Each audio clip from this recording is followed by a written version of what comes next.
13 Reasons Why stylized on-screen as Th1. 13 Reasons Why is an American mystery teen drama web television series based on the 2007 novel 13 Reasons Why by Jay Asher and adapted by Brian Yorkey for Netflix. The series revolves around a high school student, Clay Jensen, and his friend Hannah Baker, a girl who takes her own life after suffering a series of demoralizing circumstances brought on by select individuals at her school. A box of cassette tapes recorded by Hannah before her suicide details 13 reasons why she ended her life. Yorkey and Diana Son serve as showrunners on the series. The first season consists of 13 episodes. The series is produced by July Moon Productions, Kick to the Curb Productions, Anonymous Content, and Paramount Television. Originally conceived as a film set to be released by Universal Pictures with Selena Gomez in the role of Hannah Baker, the adaptation was picked up as a television series by Netflix in late 2015. Gomez serves as an executive producer. The first season, and the special 13 Reasons Why Beyond the Reasons, were released worldwide on Netflix on March 31, 2017. The first season received positive reviews from critics and audiences, who have praised its subject matter and acting, particularly the two leads, Dylan Minnette and Katherine Langford, who received a Golden Globe Award nomination for Best Actress in a Drama Series. It has attracted controversy from some, including mental health professionals, over the series' graphic depiction of issues such as suicide and rape, along with other mature content. In May 2017, it was announced that the series had been renewed for a second season, which was released on May 18, 2018, along with a second Beyond the Reasons special. Contents. Premise: teenager Clay Jensen returns home from school one day to find a mysterious box lying on his porch. Inside, he discovers 7 double-sided cassette tapes recorded by Hannah Baker, his classmate and unrequited love, who tragically took her own life 2 weeks earlier.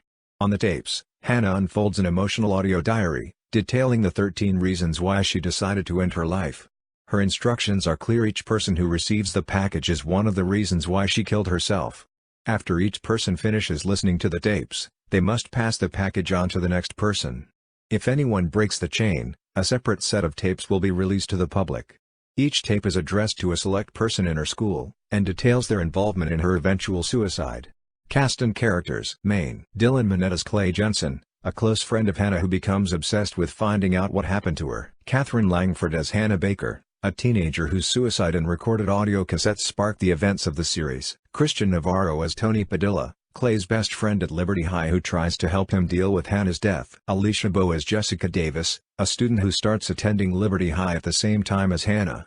Her father is in the Air Force and as a result she has to move schools frequently. She is in a relationship with Justin.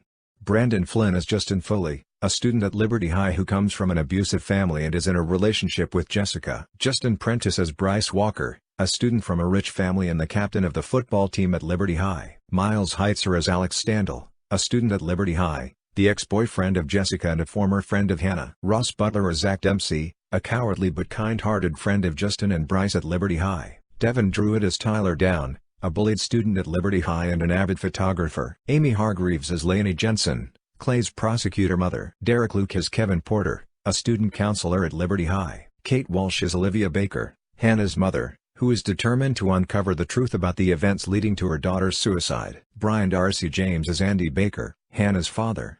In Season 2, he is separated from his wife and moved in with a woman he cheated on his wife with for a brief period in Season 1. James was promoted to series regular for the second season, after recurring in the first. Introduced in Season 1. Josh Hamilton as Matt Jensen, Clay's father, a psychologist. Michelle Selenang as Courtney Crimson, a closeted student at Liberty High who is responsible for spreading rumors about Hannah to protect the secret of her own sexual orientation.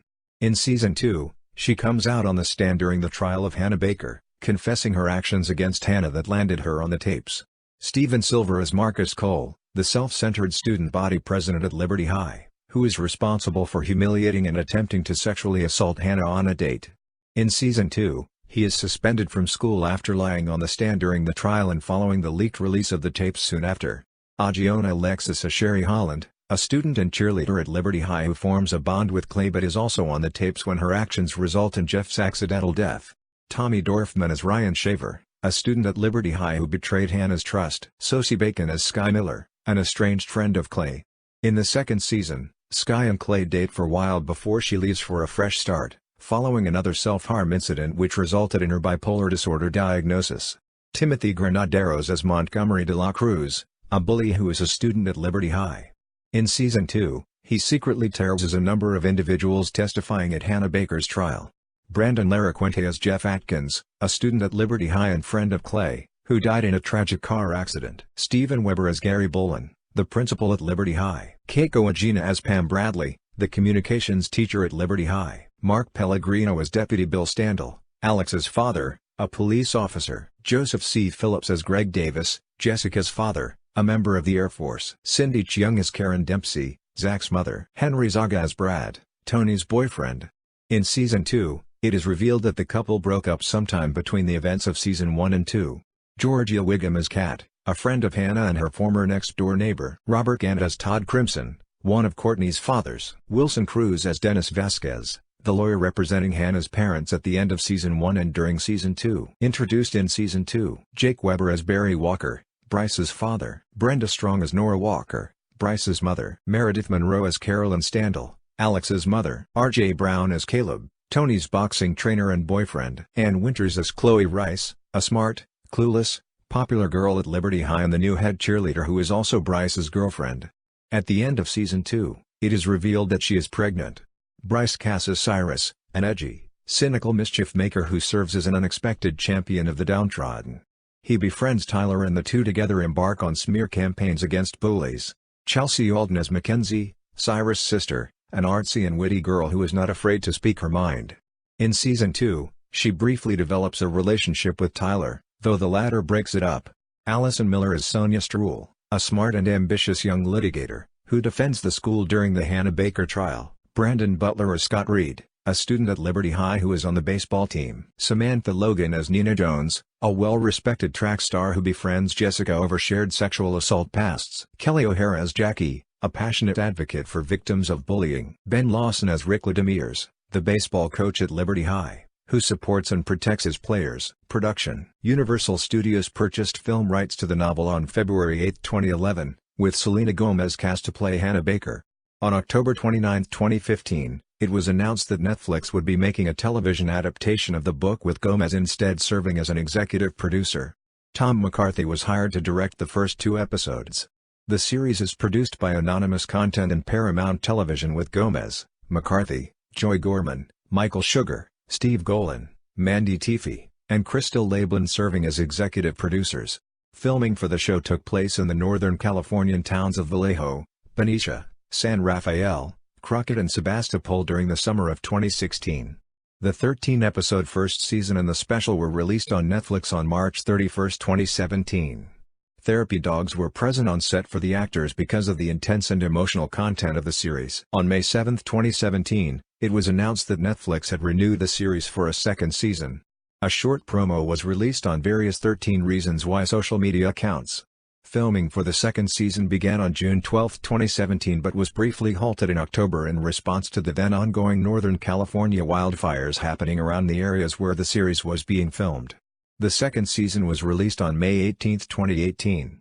Reception. Audience viewership. The marketing analytics firm JumpShot determined the season was the second most viewed Netflix season in the first 30 days after it premiered, garnering 48% of the viewers that the second season of Daredevil received, which was the most viewed season according to JumpShot. The series also showed an 18% increase in week-over-week viewership from week 1 to week 2.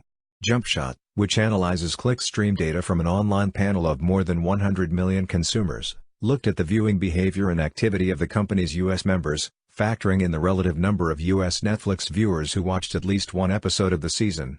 Critical response. Season 1. The first season has received positive reviews from critics, with much of the praise for the show being aimed at its acting, directing, story, visuals, improvements upon its source material, and mature approach to dark and adult subject matter. The review aggregator website Rotten Tomatoes reported an 80% approval rating with an average rating of 7.2 based on 51 reviews. The website's critical consensus reads, 13 Reasons Why complements its best-selling source material with a gripping look at adolescent grief whose narrative maturity belies its milieu. Metacritic, which uses a weighted average, assigned a score of 76 out of 100, based on 17 critics, indicating generally favorable reviews. Jesse Shadeen of IGN praised 13 Reasons Why, giving it a 9.2 out of 10, amazing, stating that the show is a very powerful and hard-hitting series and ranks among the best high school dramas of the 21st century. Matthew Gilbert of the Boston Globe gave a glowing review for the show, saying, "The drama is sensitive, consistently engaging, and, most importantly, unblinking." Maureen Ryan of Variety asserts that the show is undoubtedly sincere, but it's also, in many important ways, creatively successful and called it simply essential viewing. Leah Greenblatt of Entertainment Weekly gave the entire season a score of B, calling the show a frank, authentically affecting portrait of what it feels like to be young, lost and too fragile for the world. Daniel Feinberg of The Hollywood Reporter also praised the show, calling it an honorably mature piece of young adult adaptation, calling its performances, direction, relevance and maturity as some of the show's strongest points. The cast's performances, particularly Catherine Langford as Hannah and Dylan Minnette as Clay, were frequently mentioned and widely lauded in several reviews. Shadeen of IGN praised the cast, particularly Minnette and Langford's performances, stating Langford shines in the lead role and embodies that optimism and that profound sadness of Hannah's as well. Minnette's Clay is, by design, a much more stoic and reserved character and does a fine job in what's often a difficult role. Gilbert of the Boston Globe praised the chemistry of Langford and Minnette, saying that watching these two young actors together is pure pleasure, while Shadeen of IGN also agreed, saying that they are often at their best together, channeling just the right sort of warm but awkward chemistry you'd expect from two teens who can't quite admit to their feelings for one another. Feinberg of The Hollywood Reporter also praises both actors. Langford's heartbreaking openness makes you root for a fate you know isn't possible. The actress' performance is full of dynamic range, setting it against Minnette's often more complicated task in differentiating between moods that mostly go from uncomfortable to gloomy to red-eyed, hygiene-starved despair. Ryan of Variety also gave praise to not only the two leads, but also the supporting cast of actors, particularly Kate Walsh's performance as Hannah's mother, which Ryan describes as career best work. Positive mentions from various critics, such as Ryan, Feinberg, and Shadeen, were also given to the supporting cast of actors, most particularly Alicia Bowe, Miles Heitzer and Christian Navarro's respective performances of Jessica, Alex, and Tony. Liz Shannon Miller of IndieWire, who enjoyed the show and gave it a glowing score of B, gave praise to the racial, gender and complex diversity of its supporting cast of teens. Another aspect frequently mentioned within several reviews was the show's mature and emotional approach to dark and adult subject matter depicted in the show. This was positively reviewed by critics, such as Miller of IndieWire, who gave it a positive review of the season, particularly her mentions that the adult edges to this story ring with honesty and truth, but also states that this makes the show difficult to watch at times. Feinberg of The Hollywood Reporter also states that the show is very difficult to watch at times, while Shadeen of IGN states that the show is an often depressing and even uncomfortable show to watch.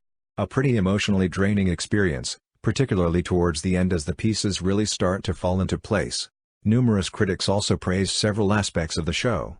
Feinberg praised the show's directors, saying a Sundance-friendly gallery of directors including Tom McCarthy, Greg Araki and Carl Franklin keeps the performances grounded and the extremes from feeling exploitative, while Gilbert of the Boston Globe praised the storytelling. The storytelling techniques are powerful, as it builds on the world established in the previous hour, as we continually encounter new facets of Hannah's life and new characters. The background on the show keeps getting deeper, richer. Conversely, the series has also received criticism over its portrayal of teen angst. Mike Hale of The New York Times wrote a critical review, writing, "The show doesn't make Hannah's downward progress convincing. It too often feels artificial, like a very long public service announcement." He also criticized the plot device that has Clay listening to the tapes one by one instead of all in one sitting like the other teens did, which Hale felt was unbelievable. It makes no sense as anything but a plot device, and you'll find yourself, like Clay's antagonists, yelling at him to listen to the rest of tapes already. Writing for The Guardian, Rebecca Nicholson praised some aspects of the show, including the performances from Minnette and Walsh, but was troubled by much of the plot, writing, "A storyline that suggests the love of a sweet boy might have sorted all this out added to an uneasy feeling that stayed with me." Nicholson was skeptical that the show would appeal to older viewers. Unlike other series set in high school such as Freaks and Geeks and My So-Called Life, it lacks the crossover wit of its forebears. It's too tied up in conveying the message that terrible behavior can have horrible consequences to deal in any subtleties or shades of feeling. It's largely one note, and that note is horrifying. It has to get better, implores one student towards the end, but given its fairly open ending, and apparent Season 2 setup, it does not seem as if there's much chance of that happening. Washington Post television critic Hank Stuver wrote a negative review, Finding 13 Reasons Why contrived and implausible. There are 13 episodes lasting 13 supersolid hours, a passive-aggressive, implausibly meandering, poorly written and awkwardly acted effort that is mainly about miscommunication, delivering no more wisdom or insight about depression, bullying and suicide than one of those old ABC after-school specials people now mock for being so corny. He also wrote that he found Hannah's suicide tapes a protracted example of the teenager who fantasizes how everyone will react when she's gone. The story strikes me as remarkably, even dangerously, naive in its understanding of suicide, up to and including a gruesome, penultimate scene of Hannah opening her wrists in a bathtub. David Wiegand of the San Francisco Chronicle gave the series a tepid review, saying that it was plagued by character inconsistencies, particularly Hannah. He praised Langford's stunning performance but noted, "There are times when we simply don't believe the characters, when what they do or say isn't consistent with who we've been led to believe they are." At times, Hannah is self-possessed and indifferent at best to the behavior of the popular kids. At other times, though, relatively minor misperceived slights seem to send her into an emotional tailspin. No doubt, teenagers embody a constant whirl of conflicting emotions, but the script pushes the bounds of credibility here and there. He noted that overall, the series worked. The structure is gimmicky and the characters inconsistent, but there are still at least 13 reasons why the series is worthy. Season 2. The second season received mixed reviews from critics who, with criticism aimed at the poor execution of its topics, with many declaring it unnecessary, but high praise once again went to the cast, particularly Minette, Beau, Flynn, Prentice, Heitzer, Butler, and Luke. Rotten Tomatoes reports an approval rating of 28% with an average rating of 5.56, based on 25 reviews. The site's critical consensus states, by deviating from its source material, 13 Reasons Why can better explore its tenderly crafted characters. Unfortunately, in the process, it loses track of what made the show so gripping in the first place. On Metacritic, the season has an average score of 50 out of 100, based on 13 critics, indicating mixed or average reviews. A scene in which the character Tyler gets viciously attacked and sexually assaulted during the finale also caused controversy from fans and critics of the series, with some describing it as unnecessary and traumatizing. The series showrunner has defended the scene, saying that it was included in an attempt to tell truthful stories about things that young people go through in as unflinching a way as we can.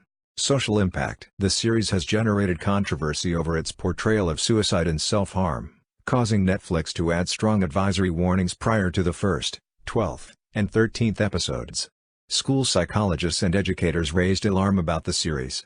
The superintendent of Palm Beach County, Florida schools reportedly told parents that their schools had seen an increase in suicidal and self-harm behavior from students, and that some of those students have articulated associations of their at-risk behavior to the 13 Reasons Why Netflix series. The Australian Youth Mental Health Service for 12 to 25-year-olds, Headspace, issued a warning in late April 2017 over the graphic content featured in the series due to the increased number of calls to the service following the show's release in the country.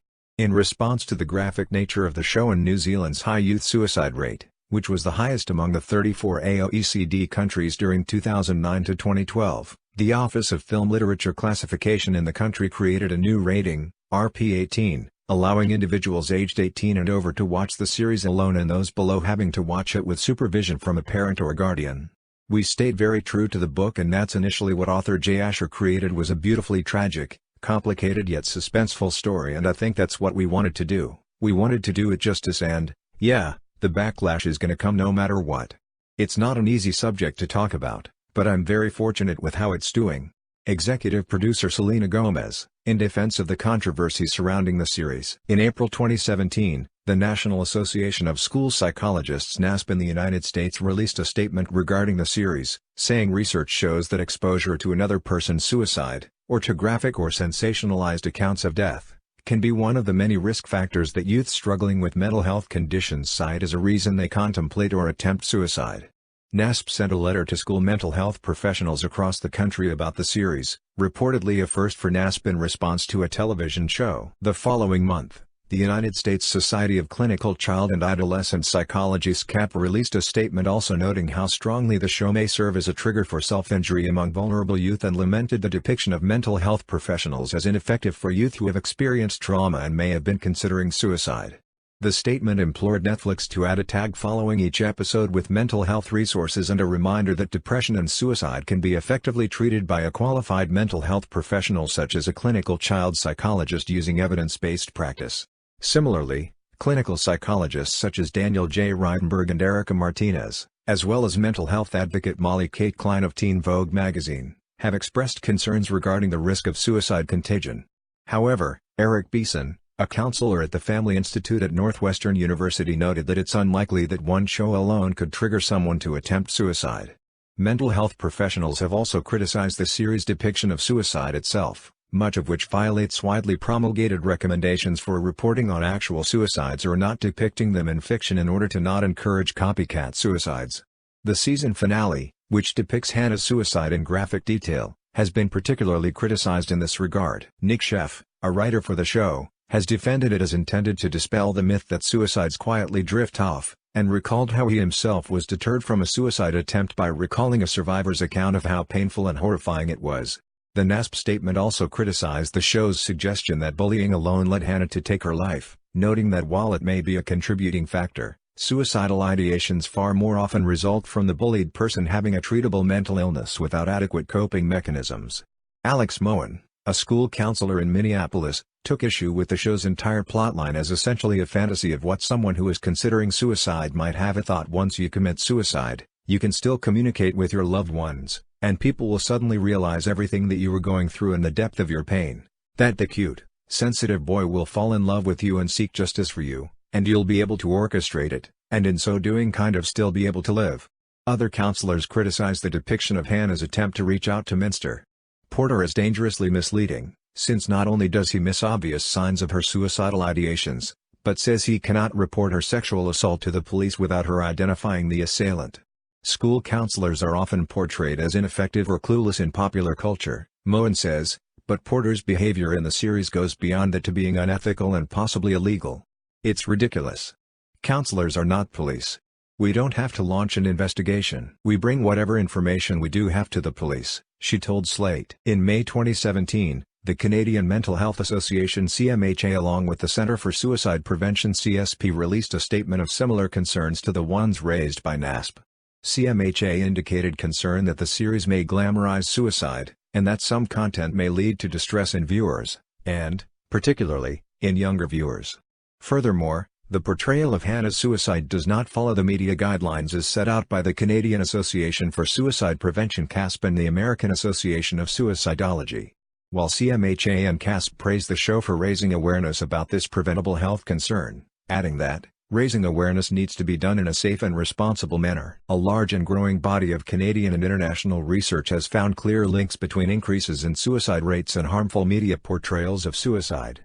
Ways in which the portrayals of suicide may cause harm, according to CMHA and CASP, include the following. They may simplify suicide, such as, by suggesting that bullying alone is the cause. They may make suicide seem romantic, such as, by putting it in the context of a Hollywood plotline. They may portray suicide as a logical or viable option. They may display graphic representations of suicide which may be harmful to viewers, especially young ones, and/or they may advance the false notion that suicides are a way to teach others a lesson. One study found the release of 13 Reasons Why corresponded with between 900,000 and 1,500,000 more suicide-related searches in the United States, including a 26% increase in searches for how to commit suicide, an 18% increase for commit suicide, and a 9% increase for how to kill yourself. A review, however, found that it is unclear if searching for information about suicide on the internet relates to the risk of suicide.